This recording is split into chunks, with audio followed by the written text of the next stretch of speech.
from the Penn libraries.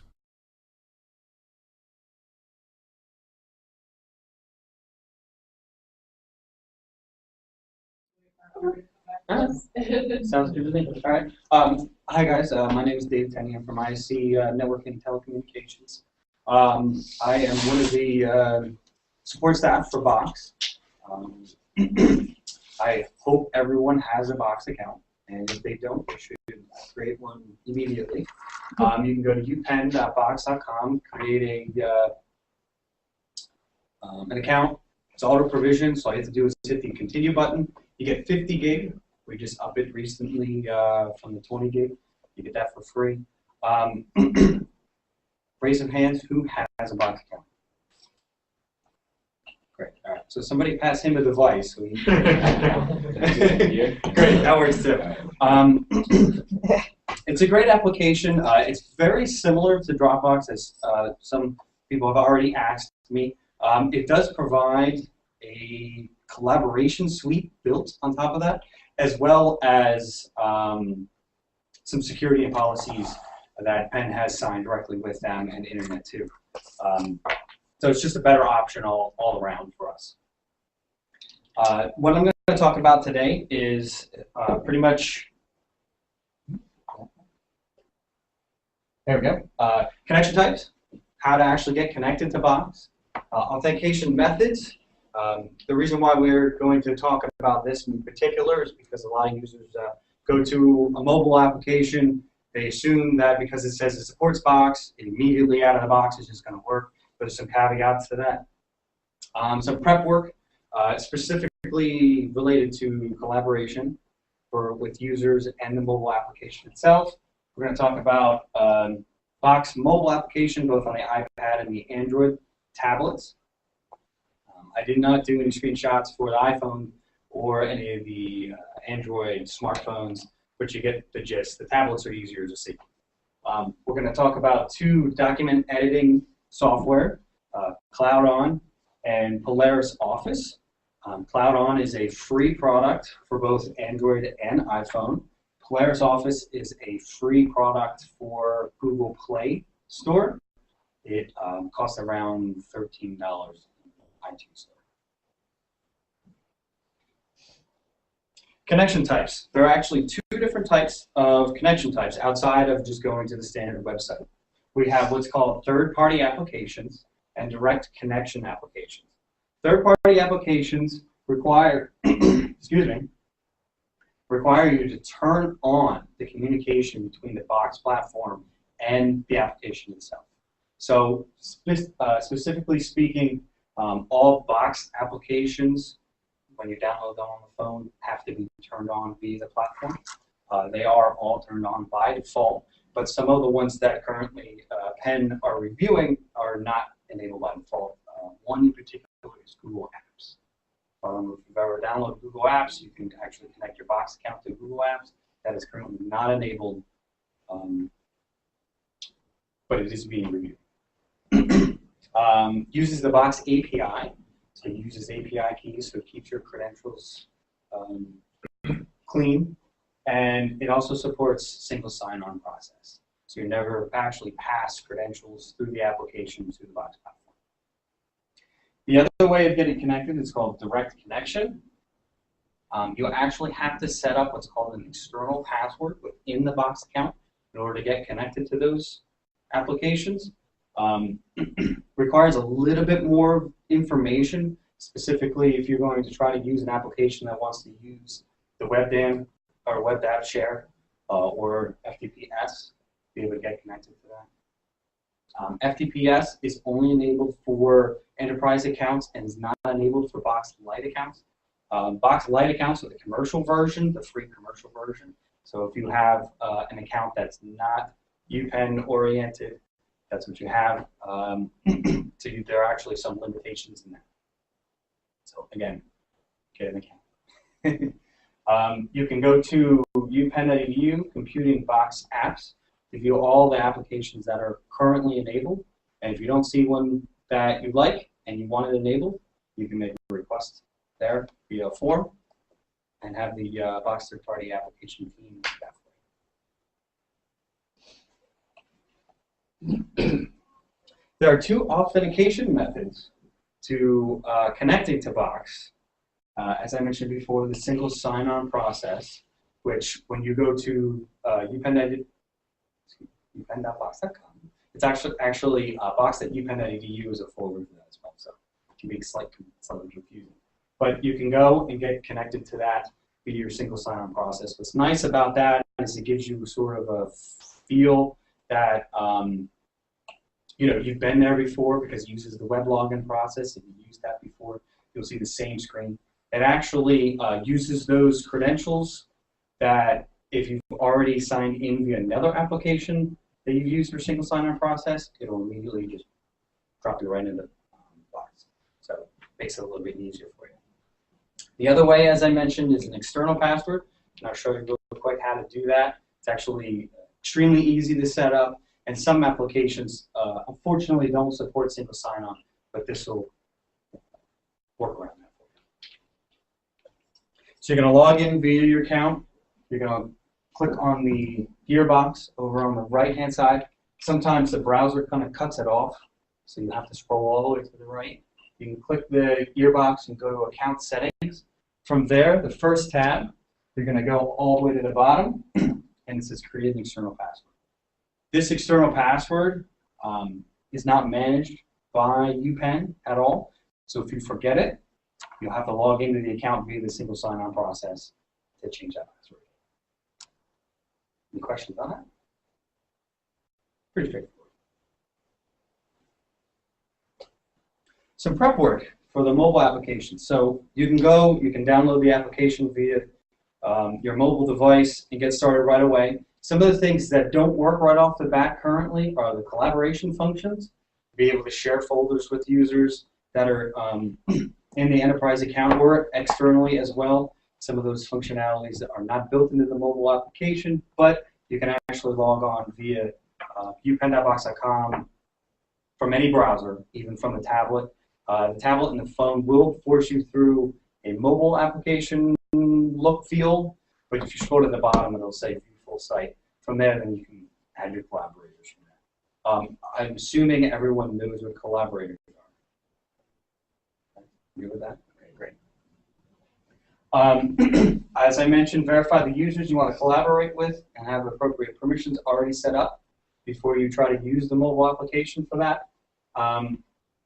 Make sure the application is enabled.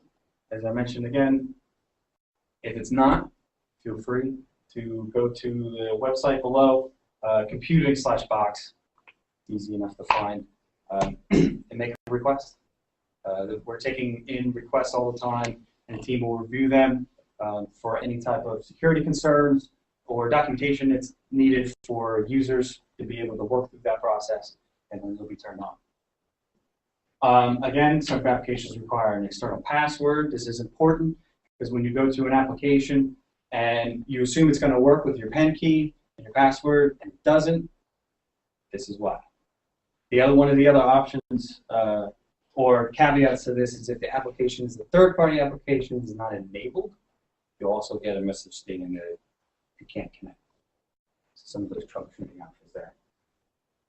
We have a huge list of guidelines based on the different applications as they come through, different requests, things you should do with this application, things you shouldn't do with this application. For instance, some of the applications I'm going to show you later do require caching of Box credentials, do require you to log into another account via their application setup. So those kind of caveats you want to make sure that you review, make sure the data that's going on to Box through those applications is appropriate.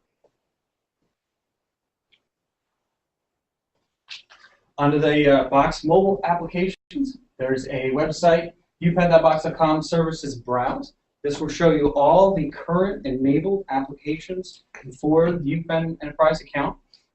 If you are not logged into your UPenn account, you will get forwarded to a services list that shows all the applications. So you can kind of get a gist of what applications are out there, what may not be enabled. You can find out whether or not there's an application out there that you're interested in. If you are logged in, you'll get obviously a shorter list, but all the ones that are official All Box mobile applications are what they consider third-party applications. They're not direct connect, so you can use your single sign-on for that. They can be downloaded via the iTunes Store or Android Store. They try to be as similar as possible. There are some little things here and there that are slightly different, but in most cases, the basic applications are exactly the same. One major thing here is, as Ted mentioned, you want to make sure you enable pins. Within the Box applications, pins are enabled by default. So you will not be able to use your account with the Box application until you create a pin. That specifically is for the Box account itself and not necessarily for the device itself, the whole device. So when you go to log in for the first time, it'll say create a pin. This pin is different than the one that you did for the whole device itself. Any questions for that? Great. Just a login, basic login screen from the iPad. You can watch a short demo if you'd like, or you can log in. What you want to do is you want to select the more login options to use your single sign-on process.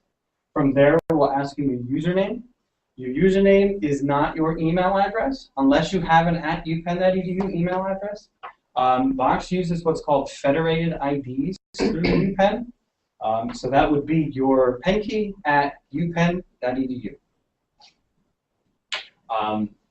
From there, you'll then get, when you go hit the login button, you'll get the standard web login page that everybody knows, the Penn logo.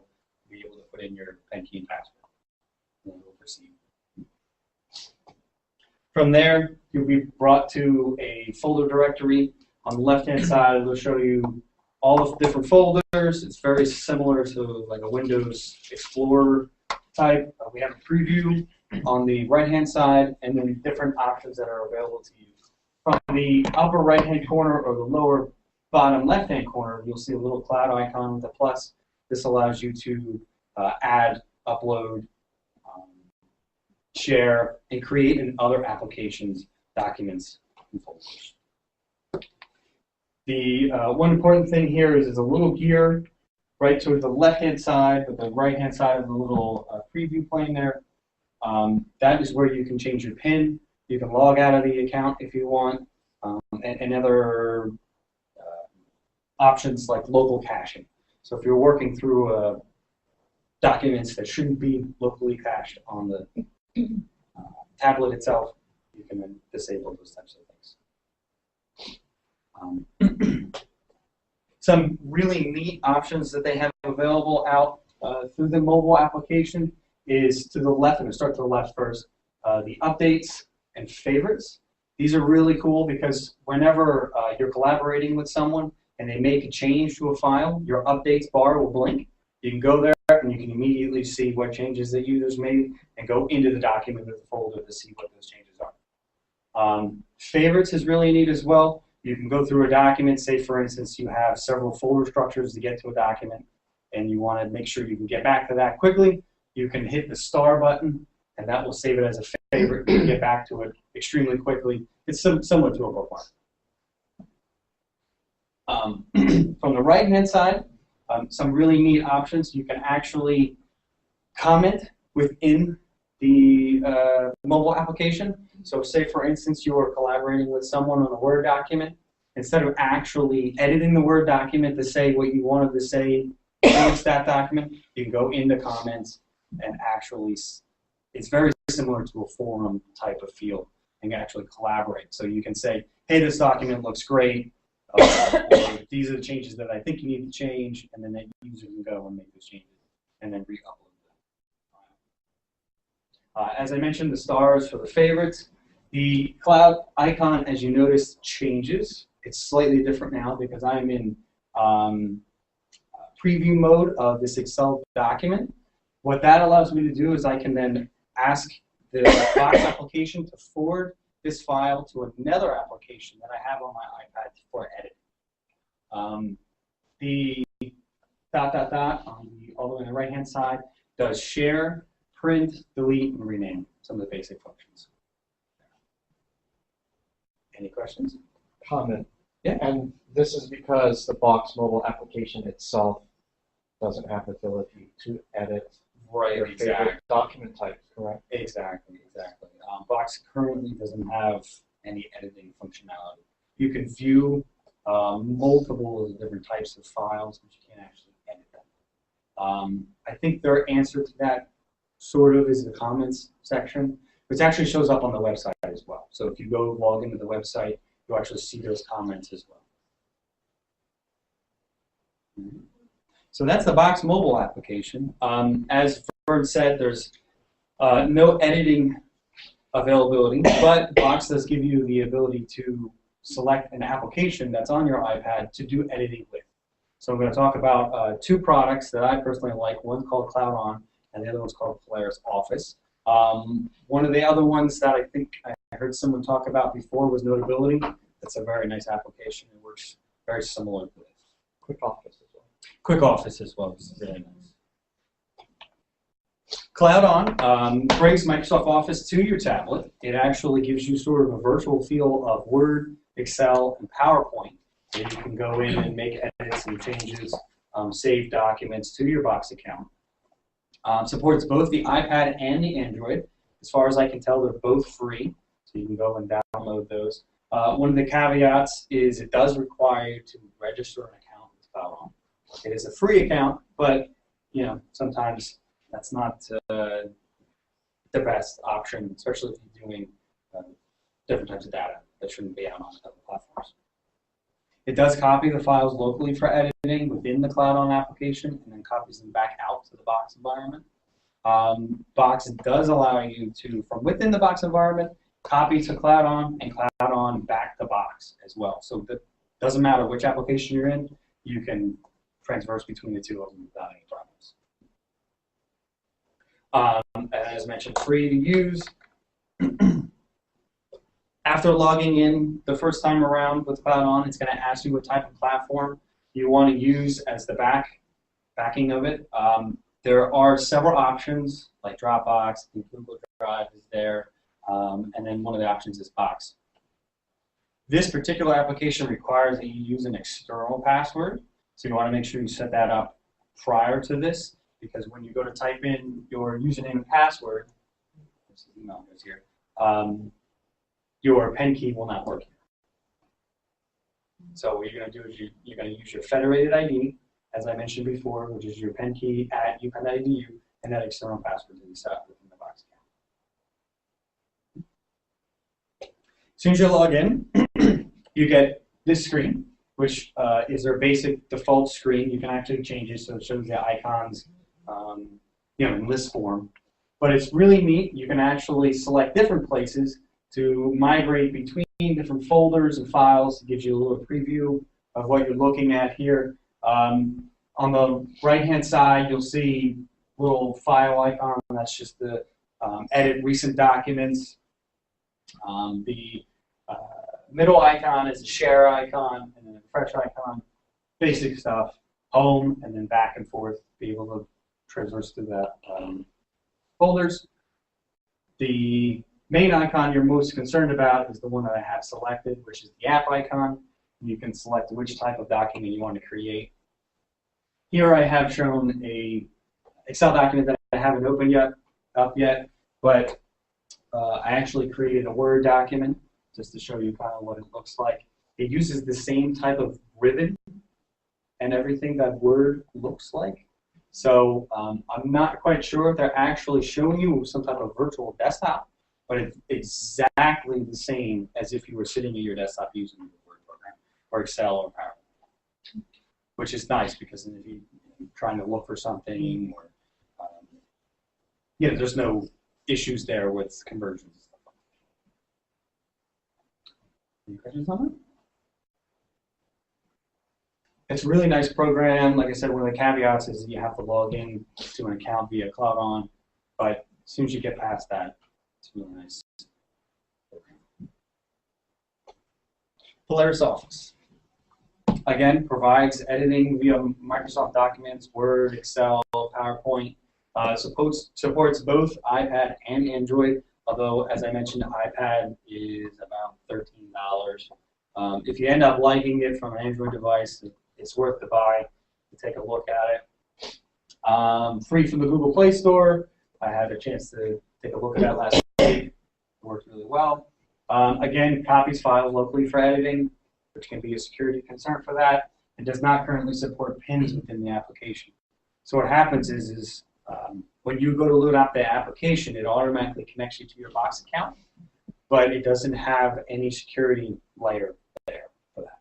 So you'll actually be able to connect directly to your Box account, edit and copy files without going through some type of security layer. So it's very important that you have your PIN created on your device.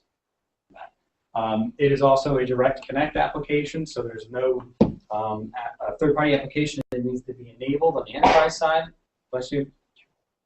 So you can just go download the program, put in your credentials, your Box credentials. Again, it's an external password, and you can log right in. Polaris does not require you to create another account, which is really nice. So there's that feature, so you can just download it and go right ahead.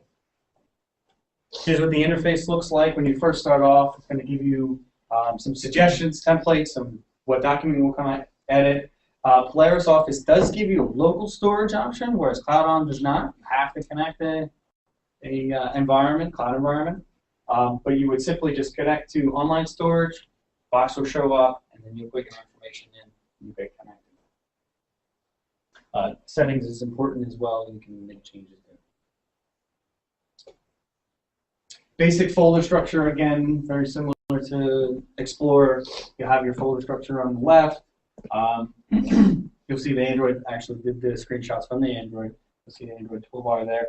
There are some icons up on the right-hand corner that are important. You have your recent files, your new file, new folder, and then the little drop-down, which gives you extra options like rename, delete, and all that. New file will give you a drop-down to create a Word document, Excel document, PowerPoint. And then I actually have a screenshot of what an Excel document looks like. Obviously, it's not a virtual desktop of Excel, but does do most of the things it needs to do in order to be able to read the Excel document. There may be some conversion issues there. I haven't really done full testing on it, but it does allow you to edit documents in basic form and save them to your Box account. Any questions on that? We're good. It's a really nice program. Again, if you have an Android device, it's awesome. Because it's free, you download it, you're not required to add, give someone your email address or anything like that. You just go right in, log in your Box account, and you're ready. Some troubleshooting tips, a couple I've mentioned already, but we want to make sure that you verify the application is enabled. There's your URLs if it's not. Verify the permissions on the folder or files. So if you're in an application, if you're in the Box application and you're trying to collaborate with someone or share a link to someone else, you want to make sure that those permissions are set properly. If they're not within the Box account or a Box mobile application, it will just tell you. It says I can't do that. Check that application, make sure if it needs an external password or not, make sure that's set up. Always review the security guidelines and never hesitate to request assistance. The Pro Desk is available for any types of questions. We go through a ticketing system for application requests and be able to get answers to you right away. Any questions?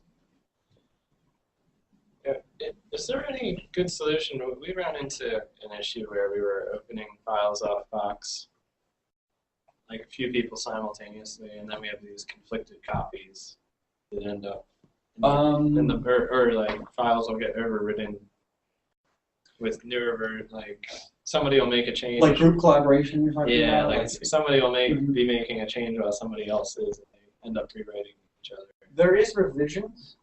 So if you go in and you make a change to a file and someone else makes a change immediately after that, there's revisions that you can go back and make those changes, but there is no group collaboration where while you're editing a file, somebody else is editing that same file and you see those changes. There's no live group. I know Google does that, but yeah, unfortunately this doesn't do that just yet. Okay, I didn't realize you could see the revisions. Yeah, I think it actually goes back 10 revisions, and then I think you can recover up to 20 if you need That's good. Something like that, but it's definitely 10 versions that you can see immediately. Got it. One thing that's important that I know that people get tripped up on is the trash. When you delete a file, it sits in your trash for 30 days. If you are collaborating with a folder and you delete that file, it goes in your trash can and not the user who owns the folder trash can. So you want to make sure that users have the correct permissions. The permissions are very explicit, and it's more of a, they don't have access until you give them access. You want to make sure you give them the proper access to do things, so they're not going through and deleting something by accident and then having to be recovered. Chris, let me make a comment to address your concern. You can, I guess, establish rules with your working group as a best practice, because there is a locking ability. So Right. you can lock a file or have someone, like whoever's working on the file, lock it. And then that's kind of like a visual element for other collaborators to kind of wait around until that person's done with it. But I've also seen instances where like one mobile device is accessing a file and someone else is, and Box is kind of smart in that it creates a version of the file name with a date stamp. So yes, you can go back into the revisions to get an older version, but with the best practice of like try to have one person work on it and lock the file to warn others not to touch it, and also I guess if you're lucky enough to get like a date stamp version and you're safe. You can usually go back and get a previous version. Good idea. Appreciate that. So the comment we've been hearing about Penn+Box has to do with video. I don't know if you talked about it already. It came in a little bit late. People were saying they're having difficulty putting video files up on Penn+Box and then playing it. You have to download the entire thing, and that interface has been slow.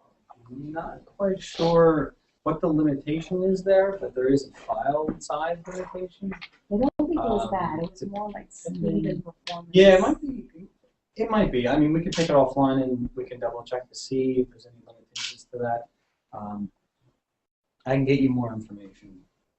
Yeah, there's a couple of professors who are trying to use it for video projects. For video, okay. Is that to multiple devices at the same time? So No, everyone in the classroom is trying to download it at the same time? no, they're all uploading to a common folder, Okay. and then the plan was to use that folder to show in class. Okay. And there were some performance issues like during class. Gotcha. Okay. But only one Yeah. person was downloading it at a time, so it wasn't a case Right. of multiple people. Okay. Yeah, no, we can definitely check that. Sure. Yeah. Then, I'm sorry. Go ahead. I already had my first question. I'm a student, and I don't know if students know about Box, but we all know about Dropbox and Drive. So what makes this better than Dropbox or Drive? Well, you get 50 gig for free right there. You can use your Penn key, which makes it easier to get to without having to go through creating an account process and having a separate password for this particular instance. The collaboration is really nice as well through students, so you can say, I want to share this file with this other student. Say, for instance, you're working together on a lab or something. You say, I want to be able to share this to these other users. That's like instant. The other user can just go log in. You can all work on the same thing. But it's like an Excel file or a Word file, right? You're editing that one copy. It can be anything.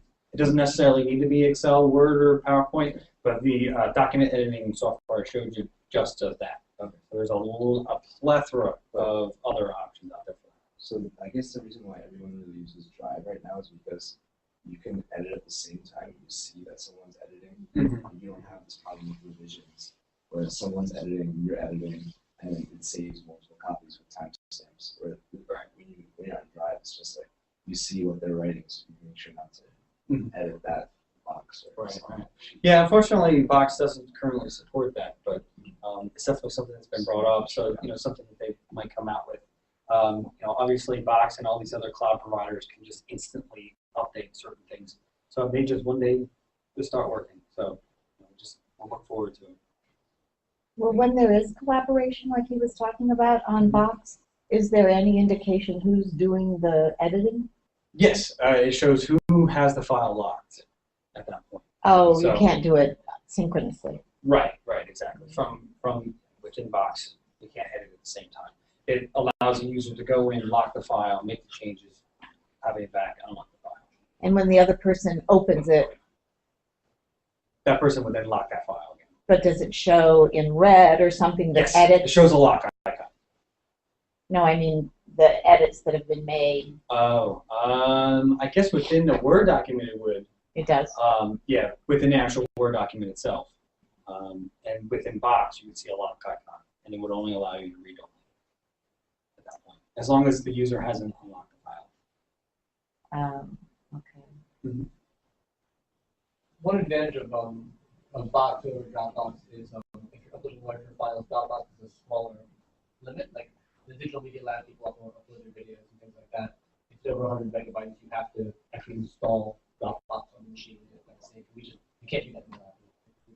Whereas whatever the limit is for Box, I don't know if you know what it is. It's 5 gig limit Yeah, of a particular file. yeah, so you can do that through the web browser. It takes a while, up to 5 gigs, but it's possible to do. There's also a desktop sync as well that I didn't mention that makes copying files that are streams. And it's selective in Box, also you can say, I just want to save this folder and this folder. That's not how it- Yeah. Another advantage.